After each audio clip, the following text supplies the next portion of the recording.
አሁን የብዙዎቻችን ችግር የሆነው ደግሞ ሶስተኛው አሸክ መጠራጠር የሚባለው። ስንተኛ ረካዓ ላይ ሁለት ነው ሶስት ነው አራት? ይሄ ነገር ሲከሰትስ አሸክ ሸክ ማለት هو التردد بين امرين በሁለት ነገሮች መሃል የሐሳብ መመላለስ ማለት ነው።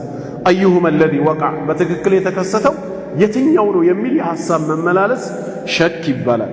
والشك لا يلتفت اليه في العبادات في ثلاث حالات እችንም በደንብ አድምጡ ጠቃሚ ነች።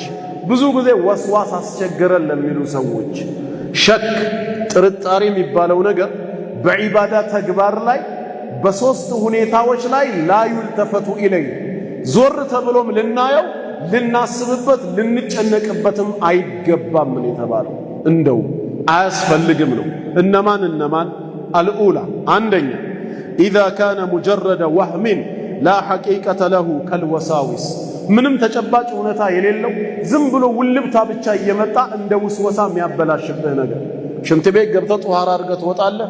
አልታጠብክም እኮ የሽንቱ ጠብታ ሱሪህን ፓንትህን ነክቶታል፣ ወደ እግርህ ሳይገባ አይቀርም እያለ ምንም ተጨባጭ በሌለው ነገር ይወሰውሳል። ምንም ዞር ብለህ ማሰብ ራሱ የለብህም ነው። ተግባባ? አብዱላህ ኢብኑ ዑመር አንዳንዴ እንዲህ ወስዋስ ሲገጥመው ያ የለበሰው ልብሱ ሽርጡ ላይ ውሃ ይደፋበትና አውዙ ቢላህ ብሎ ነው የሚሄደው። አያስፈልግም እንደዛ ሲሆን። ወይ ደግሞ ውዱ አድርገህ ከጨረስክ በኋላ እጅህን ወይ እግርህን እኮ አላስነካህም፣ ሶስቴ እኮ አይደለም ያጠብከው እንዲህ ነው እያለ ይወሰውሳል። ከጨረስክ በኋላ ከሆነ በፍጹም ቦታ ልትሰጠው አትገባም ነው። በተለይ ሶስተኛው ላይ እናየዋለን። الثانية إذا كثر مع الشخص بحيث لا يفعل عبادة إلا حصل له فيها شك ምንም ዒባዳ አይፈጽምም በእያንዳንዱ ዒባዳ ዝም ብሎ ሸክ የሚመጣብህ ከሆነ ቦታ መስጠት የለብህም። የሸይጣን ውስወሳ ነው።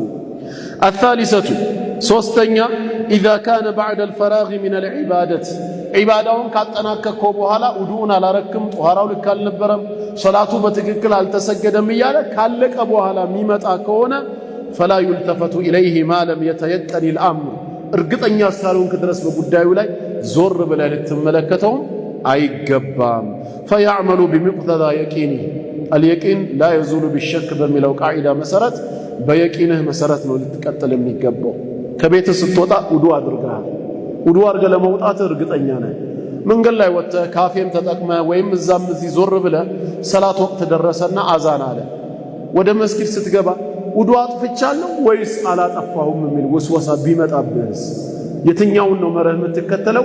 አንተ ውዱ እንዳለ ሰው ነህ። ለምን?